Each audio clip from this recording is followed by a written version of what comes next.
I've had this idea for a while to make a video where I rank all the Fairly OddParents specials. It's something persistently at the back of my mind, and every now and then I'll just put one of these specials on to see how much I'd be able to talk about it for that potential project. So the other day I put on Schools Out the Musical and encountered a problem I wasn't expecting. I had way too much to say about this one to not give it its own video. In hindsight, I should have seen this coming. The last time I saw this special was probably before high school, and thus before my theater kid phase. With my newfound appreciation and knowledge of stage musicals, I can't help but want to dissect the musical structure of this weird 50-minute episode. I don't really know what making this now means for that potential Fairly OddParents special ranking, but that's a problem for future Buffoon. For now, let's deep dive into Schools Out the Musical. Oh, and yeah, I'm in person for this one. I'm gonna be ranting a lot about these musical numbers, and I think it would be difficult to do my normal editing style without just replaying the same clips over and over. Plus, I'd like to avoid big copyright issues for this one. So you get my face. Don't get used to it. So despite the fact that this is presented as the big musical special with this great jazzy little opening, the first 5 minutes or so have no songs aside from the theme song. Which is strange because this special has a lot of songs.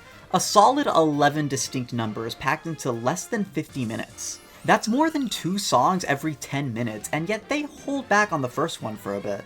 Instead, we get this extended intro sequence establishing the start of the Pixies' plan with Flappy Bob. This is probably the right call. This plan is so weird and kind of confusing that even though a lot of it gets exposited later in the special, it's good to just ground the audience in the events as they happen chronologically. Then we get all the different factions of this world counting down to the start of summer, leading into our first proper musical number. Kids just being kids. This sequence immediately reminded me of how High School Musical 2 starts, but Fairly OddParents got there first. This is a strong textbook establishing number. It sets up everything we need to know about this world. It's the first day of summer and everyone's excited. Maybe a little too excited as the Pixies subtly influence the kids to cause a lot of destruction, which will set in motion the rest of the events of the special. This song does something that I really like, where we get a verse dedicated to Timmy and his classmates, and then another verse dedicated to Cosmo and Wanda. It's important to remember that Fairly OddParents is a show of 2 distinct halves. Humans and fairies, or perhaps even better defined as Dimsdale and Fairy World. In setting the stage for a musical special, you want to dedicate time to establishing both halves of this narrative. The song in the Christmas special does the same thing. Even though logically it really only matters to know what Timmy wants in both of these situations, you make time to dedicate it first to how the fairies feel. It not only establishes the singing voices of more of your cast, but better sets you into the nature of this show. You can't just have the average kid who no one understands, you also need the magic little fish who grant his every wish. And then there's the third verse dedicated to the adults who are getting increasingly upset about the mass destruction caused by their children. This leads us directly into the next musical number, Get Flappy. We get properly introduced to the adult Flappy Bob, who musically pitches his summer camp, Camp Learnatorium. Aside from just being a really solid song, both of these have been, this sort of acts as our villain song in disguise. Flappy here is singing pretty much the antithesis of the opening number. If Kids Just Being Kids is all about enjoying the freedom of summer, Get Flappy is all about the reasons we should take that freedom away. So we immediately have a great conflict with these 2 directly opposing ideas. So that's all fine and good. But at this point I want to take a small detour and talk about the adults of this universe. They suck. Throughout the entirety of these first 2 songs, there's this undercurrent of the adults being more concerned about their own stuff and ability to do what they want over the safety of their children. The idea that the kids might hurt themselves with all the dangerous things they're doing is the noble reason to send them to this camp, but it's always accompanied by the punchline that really the adults just find them annoying and don't want to deal with them. Now, I'll be the first to admit, that's funny. It's a good punchline. But I do think it reveals something about the philosophy of this show. This world is miserable for kids. Babysitters are evil, teachers have it out for you, and parents don't care. Fairly OddParents wants to present reality as unforgiving and cruel in order to juxtapose that with the incredible magic of having fairy godparents that could fix it for you. In that way, I do think Fairly OddParents wants to be a positive show. It wants to give kids that power fantasy and make them feel good. And it succeeds at that in the context of a quick 10-minute episode that doesn't really give you time to think about it all too much. But these specials feel especially concerned with the relationship between Timmy and his neglectful parents. Both Abracatastrophe and Channel Chasers have arcs dedicated to unpacking that relationship. Usually it involves some sort of meeting in the middle. Timmy and his parents should be more honest with each other, they should trust each other more, etc. I think this is generally a smart move. Take these longer stories to humanize the parents of this world and make Timmy's relationship with them mean a little something more. Schools Out sets up that same kind of thing, right? The next song is called Adults Ruin Everything. It's pretty self-explanatory, where we got Flappy had the adults being mad about the kids, Adults Ruin Everything has the kids being mad about the adults. So we have this kids versus adults conflict well established. You'd think by the end of the special, there'd be a big coming together moment where they both realize they were in the wrong. That just doesn't happen, at least not with Timmy's parents. They become almost entirely irrelevant after this point in the musical. And I guess my point is, that's bad? You can get away with making Timmy's parents terrible people in the shorter time frame of the show, but doing it so unapologetically and with no coming around moment in this longer runtime really makes the negative nature of this world stick out in a bad way. Anyway, the song's alright, not really a standout from the special for me, but I do love how all the songs so far have been doing several important things, including moving the plot along. This one is both cementing that kids versus adults conflict, and also features Timmy making the big wish of the episode for kids to rule the world. I love the music in this bit, syncing up with the magic. Next on the docket is the Pixie Rap. Yes, that's its name, which is our true villain song. Instinctively, I want to say that this song's placement is weird. Most of the time, a villain song's effectively designed to properly introduce and establish a villain for the first time in the show. Cruella de Vil is a big musical runway to her first scene. Ursula's scenes are short and understated until Ariel meets her and we get the full performance. The Pixies have been very prominent in this special. There's no further introduction needed. The entire opening centers around them, and we've been watching them pull the strings behind each major plot point so far. Maybe this is a Scar situation. There are plenty of scenes of Scar being bitter and devious before Be Prepared hits, but we don't really feel the full extent of his malice and plans until we get his song. But we know what the deal with the Pixies is, and this song doesn't do much to iron out the details. If anything, it's a bit of dramatic irony that the audience knows the gist of their plan so early on, well before the characters do. I think the closest comparison we can make is Gaston. This song pretty much just exists to hype the villain up, specifically in a comedic way. But the Pixie Rap does one other incredibly important thing that this particular story needs. It establishes the singing voices of the Pixies. The whole bit with these characters is that they're bland businessmen constantly speaking in these monotone voices. In Kids Just Being Kids and Adults Ruin Everything, they just talk through their singing lines because you can't really make them sing without ruining the bit. So now, a few numbers in, the special makes a choice to change that. We've enjoyed their bit up to this point, now let's give them a massive tone shift by making their song a rap number. This makes the sound of the Pixies wildly different from the rest of the music. Everyone else gets these fun, big band show tune numbers. The Pixies rap. It creates such a distinct feel. The Pixies are the other in this story, the thing we're fighting against. So making their sound so wildly different from everybody else works great. And musically, it sounds like the antithesis of a musical. This was a time before Lin-Manuel Miranda made rapping in musicals a big thing. You cannot get further from the typical musical sound than a rap. It sells the Pixies' place in this narrative perfectly. And on top of that, now when the Pixies sing in future songs, they rap. It creates this great musical back and forth whenever the Pixies have to sing opposed to another character. A constant tug of war for musical dominance in the narrative. It's also a banger. This song is probably the thing from this special with the most staying power. It at least gets a comeback in the next special, Fairy Idol. It's iconic. Also, while we're talking about Pixies, I love that most of the Fairly OddParents specials have different main villains. Really differentiates all of them and takes advantage of the stellar rogues gallery. I think they only ever double up on Crocker for both Abracatastrophe and the Jimmy Timmy Power Hour. Oh, and I guess the Pixies and Anti-Fairies come back for Fairly Odd Baby, but I think the team up there gives it a whole new feel. Okay, anyway, moving on, the next number is Tenant in Charge, which is pretty handily the worst song in the special.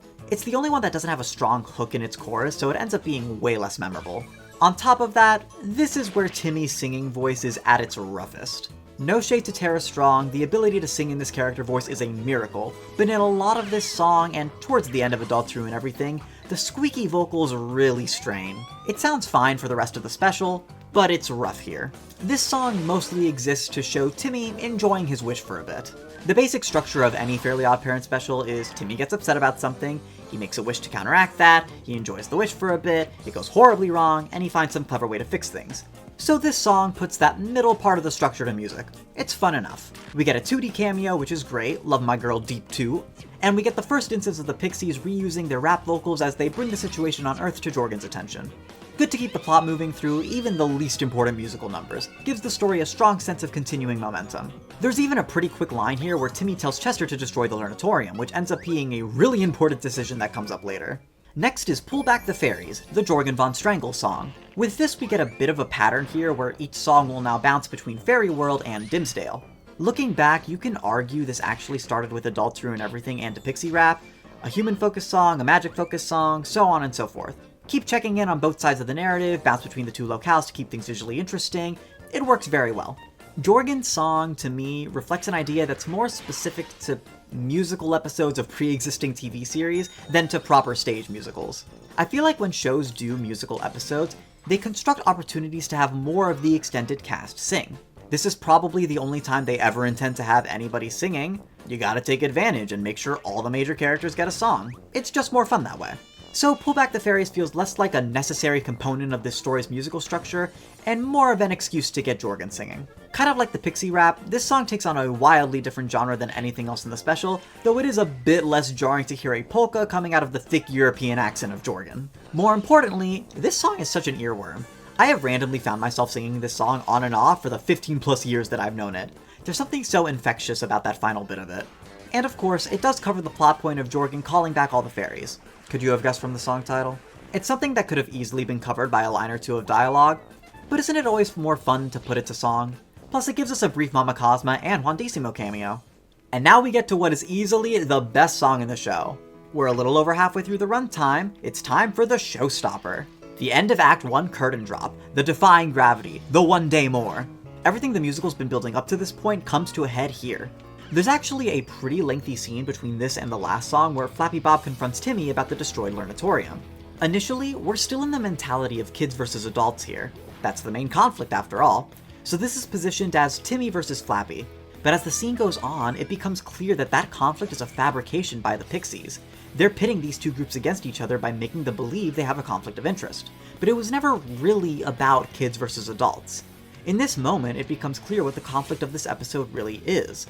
Fun versus boring. We go from a character versus character conflict to a concept versus concept conflict. The reason the kids and adults have been fighting is because the Pixies have positioned them to represent opposite sides of this conflict. The kids are fun while the adults are boring. But the reality is they both want their own fun. The Pixies have just warped Flappy Bob's sense of fun to be as boring as possible. So now it's Timmy representing fun and the Pixies representing boring in the ultimate musical battle for Flappy Bob, who currently holds the power to change the world as he sees fit. I find it so clever, the little sleight of hand the special does. You almost don't even notice that the thematic center of the story has evolved because it transitions so well. The stranger transition is definitely Flappy Bob suddenly becoming the main character.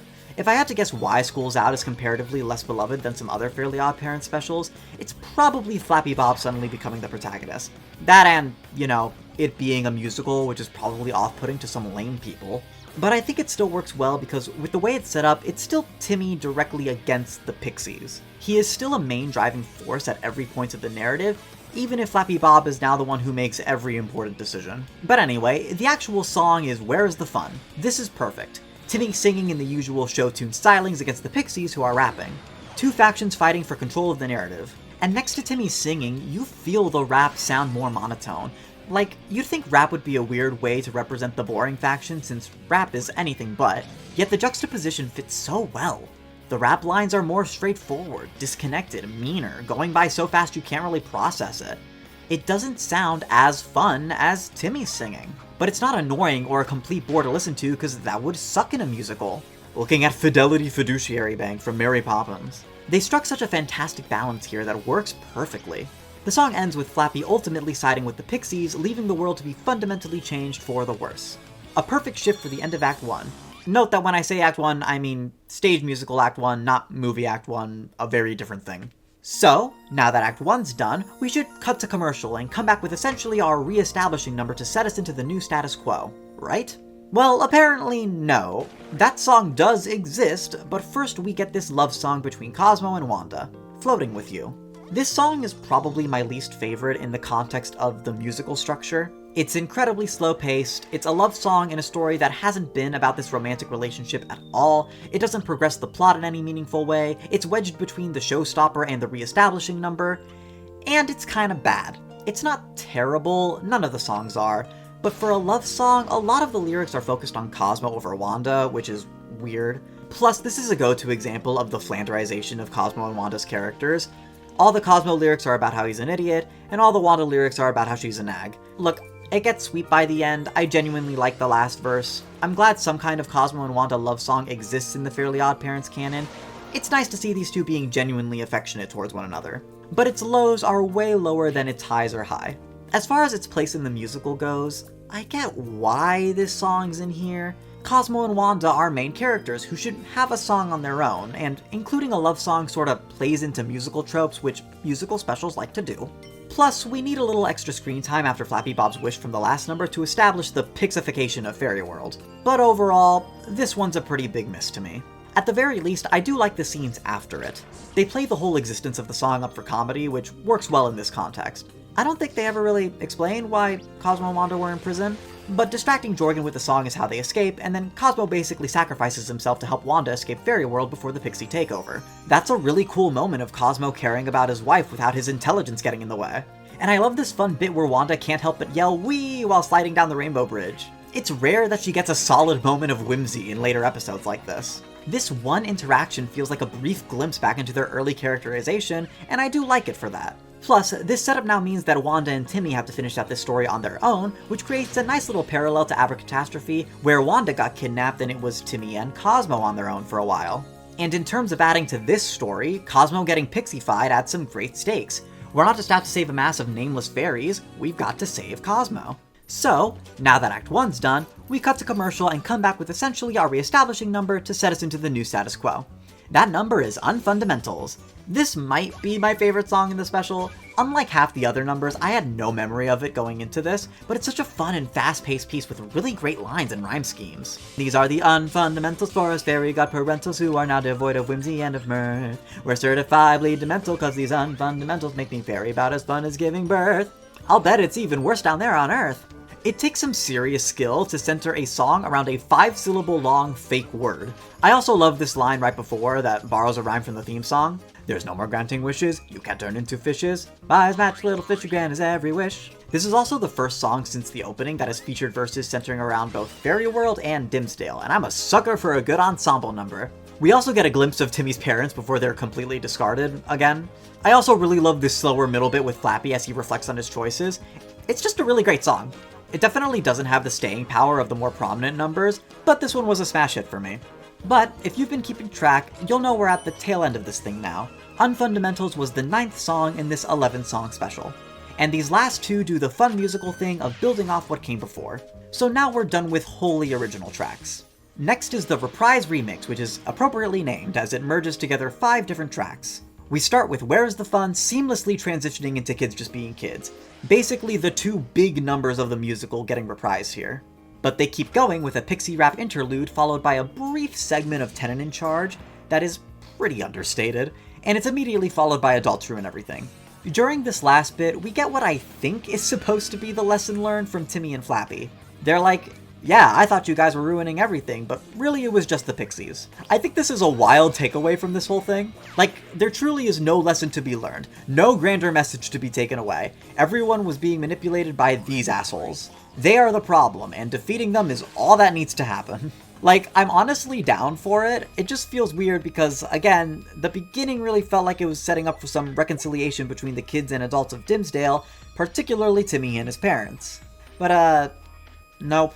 Timmy was right to want to have fun. It's the thing that's saving the day, and the adults don't matter right now. Anyway, the Pixies come down, and through a loophole in their contract that I don't really understand, like, why is their control over Fairy World tied to Flappy's view of Earth? Everything goes back to normal. All in all, even if there isn't a solid lesson for Timmy to learn, I think this special gets away with this ending because it does feel viscerally appropriate. Ultimately, fun wins. That's what this story is about, defeating the concept of a boring summer, and in Flappy Bob's case, embracing the fun. He's the character that has an arc and learns a lesson. Is it weird? Oh yeah, super fucking weird, and certainly fails to give our main characters a truly compelling conclusion the way Abracatastrophe and Channel Chasers did. But you know, scrutinizing this ending makes me feel like a pixie. I'm watching the goddamn Fairly OddParents musical special, and you know what? I had a ton of fun. The final number is a proper full reprise of Kids Just Being Kids, ending this show right where it started with very little having changed. I'm so surprised by how musically competent this special is. At a baseline, the songs are all pretty damn good, but for the most part, they're also really well constructed and organized to make for a solid musical. Anyway, let's eliminate any nuance from this conversation and rank each song. Number 10 is fittingly 10 and in charge, just not memorable in the slightest. Number 9, Floating With You, probably the biggest structural miss in the special. Number 8, the Reprise remix, a really cool victory lap to bring the show together at the end, but it is a bunch of better songs than piecemeal. Number 7, Adults Ruin Everything. In hindsight, feels like the baseline, good quality song that doesn't stand out after the fact. Number 6, the Pixie Rap. Iconic, but I like how it comes back in other songs more than its standalone appearance. Number 5, Get Flappy. This one's just a serious bop with a lot of funny moments. Number 4, Pull Back the Fairies. I just really like Jorgen, and I find that last bit of this so catchy. Number 3, Kids Just Being Kids, and its Reprise, the foundational song of the special that really feels like its anthem by the end. Number 2, Unfundamentals. I like the ensemble, I like the clever fast-paced lyrics. This one just worked really well and was the standout of this rewatch for me. Number 1, Where's the Fun? This is the showstopper, the piece that centers the entire story. I don't trust you if this isn't your number 1. And with that, I think we're done here. Thanks for watching. Wanted to make a shorter thing after that behemoth of a DuckTales ranking, and this brainworm latched onto me at just the right time. Like, comment, subscribe. Oh, and if you're a Kingdom Hearts fan, I need your help with something. In the pinned comment of this video, there will be a survey that will be asking you what your 5 favorite Keyblades are. I'm looking to make a video showcasing the results so we find out a complete popularity ranking of every Keyblade. This idea was directly inspired by Regular Pat's videos on the characters, worlds, and battles. A lot of people have asked him to do Keyblades, but he doesn't wanna, so I'm doing it. Is it weird to be plugging this at the end of a completely unrelated Fairly OddParents video? Yes. Welcome to the channel, there is no order here. I appreciate your responses. It won't be the next thing I upload since I have a re-upload of an old Christmas video scheduled to go up in early December, but it will be the next thing I'm actively working on. Okay, bye!